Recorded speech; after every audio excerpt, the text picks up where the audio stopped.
So, East Francia became the Holy Roman Empire and laid the seeds ultimately for Germany to develop.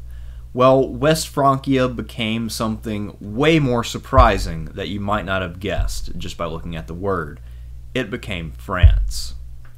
So today I would like to look at the history of medieval France from the Carolingians to the Capetians, and we'll be covering in brief form the period from 814 all the way to 1328. Let's get going. So the western division of the old Carolingian Empire was centered in what is now modern France, and it is called France because of the events we're about to describe.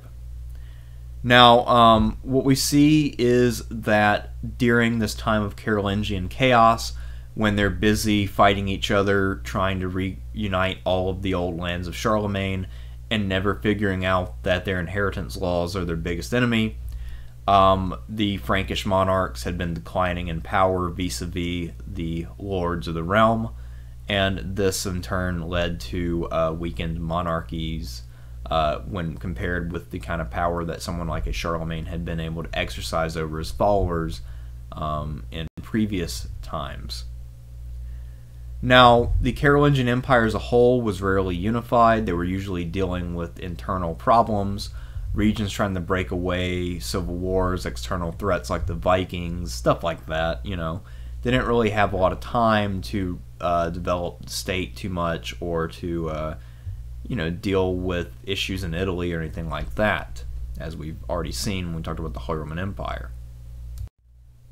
One of the consequences of the division amongst the Carolingians is that they were more vulnerable to the Vikings than they may otherwise have been.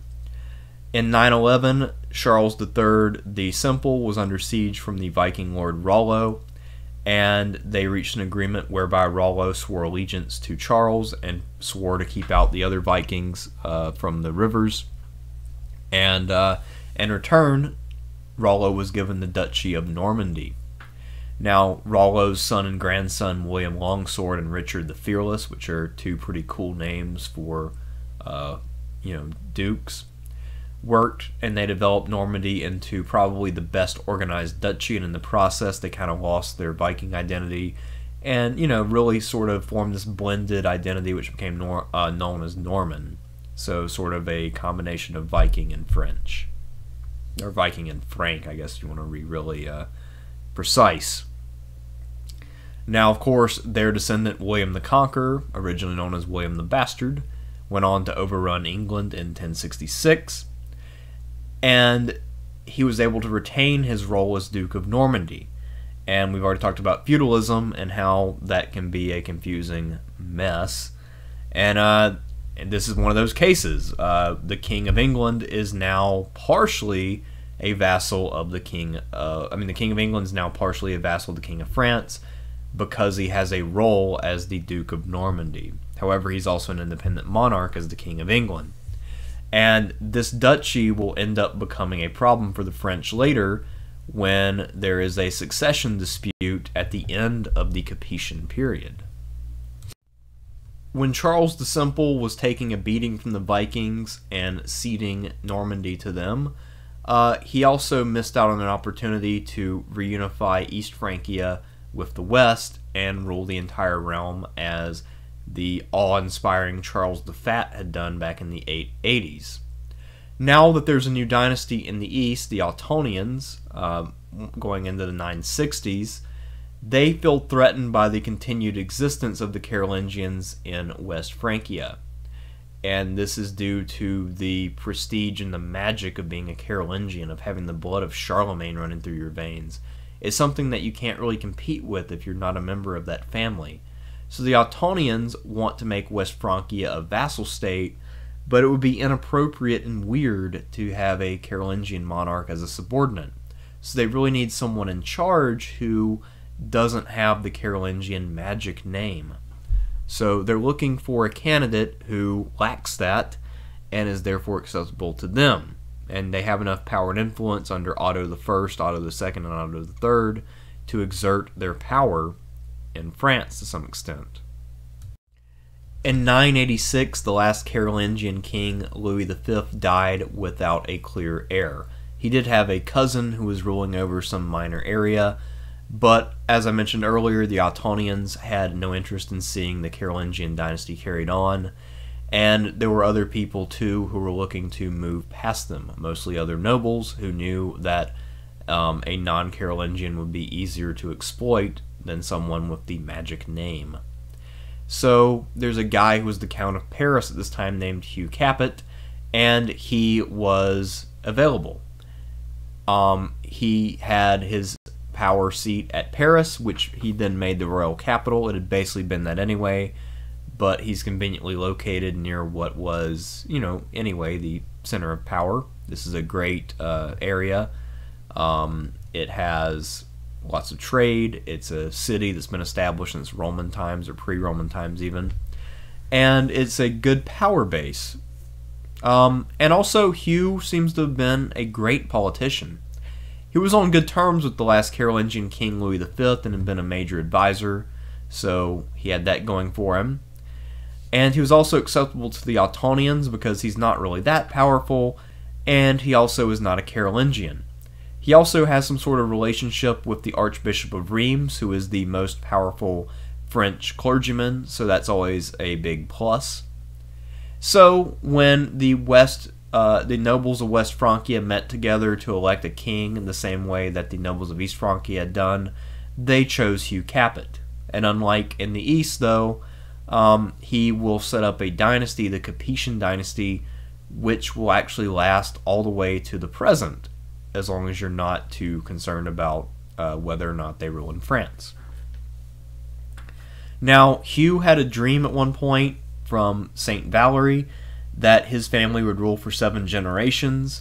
However, rather than ending with Philip II Augustus, who was the 7th monarch of this dynasty, it actually went a lot longer than that. There are still a couple of living Capetian monarchs in the world, and I will show you them in the later slides of this presentation. Anyway, 7 can also signify perfection or completion, so that must have been what this dream meant, assuming that it was real in any way. If you think about the ambitions of nobles who want to remain independent and not have a king strong enough to boss them around, then choosing Hugh makes a lot of sense. The only areas under his direct control are those dark blue areas around Paris and other cities, those little blue splotches. So he really wasn't very powerful. His initial holdings only included about 400 or so square miles around Paris, and anytime he traveled outside of that home base, he was in danger of being captured and ransomed by one of his nobles, who might then extort some sort of political concession. The 2 most independent duchies at this time are Normandy, which, the dukes there have been really fortifying and refining, and also Burgundy in the south, where an idea of a sort of separate south and them having a separate cultural identity from the Franks had been fostered, ironically, by the Franks and under the Carolingians. So had the Carolingians not played identity politics, it's possible that the Burgundians wouldn't have tried to form a new identity that is more or less pulled out of thin air and tried to break away from the realm. So that's a challenge that the Capetians will inherit. Lucky them. Brittany also has been entirely independent this whole time and has not been conquered, but Hugh's brothers managed to take over the throne starting in the 950s, so that does help there.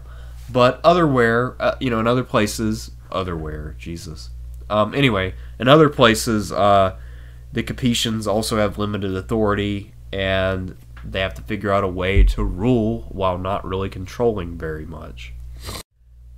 So the sort of long-term struggle for the Capetian kings is building up a centralized monarchical authority which would allow them to actually rule the country and not be bullied by their leading nobles. And this is a project which will take 400 or so years. It's begun by Hugh Capet, and his successors will make slow progress, and then by the time you reach 1300, France will be just like most of its neighbors and having a strong monarchy. But the key figure in this process is the 7th ruler of the Capetian dynasty, Philip II Augustus. Philip II ruled France from 1180 to 1223, and he is almost without a doubt the greatest of the medieval French kings. He's the first ruler of France to actually use the title King of France rather than the title King of the Franks. So, if you want to be really technical and nitpicky, he is the first king who can be called French. I'd put that earlier at the rise of the Capetians, but whatever, depends on how much you really value terminology, I suppose. Philip participated in the Third Crusade, leading a French army alongside Richard the Lionheart, who led an English army. Then when they returned from the Middle East, they fought over the conduct of the crusade. They'd had some disagreements. And basically, Richard was the better general, but Philip is a better administrator and politician. Richard will die, and the struggle will be inherited by his brother John I, the Soft Sword. And Philip will basically fight the English almost non-stop from 1192 to 1214. One of the major actions in this war is when Philip manages to boot the English from Normandy in 1204.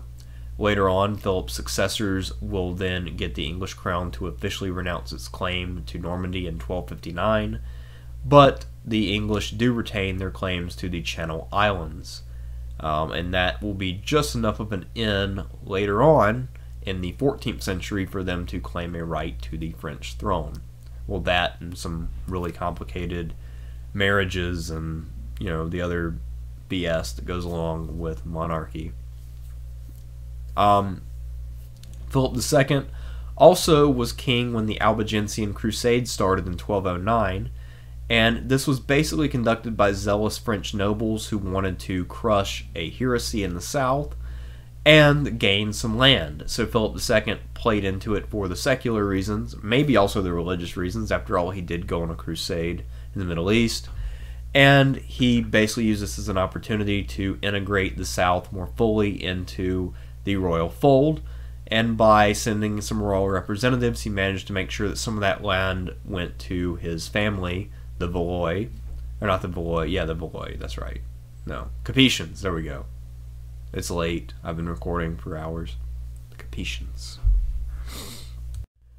When I look at Philip II of Macedon, Philip II of France, and Philip II of Spain, I can't help but notice that there's a pattern of rulers named Philip II who like to centralize the power of their monarchy, increase their army, build a navy, and greatly reorganize the state and increase their revenue dramatically at the expense of their nobles. Those were characteristics of all three Philip IIs.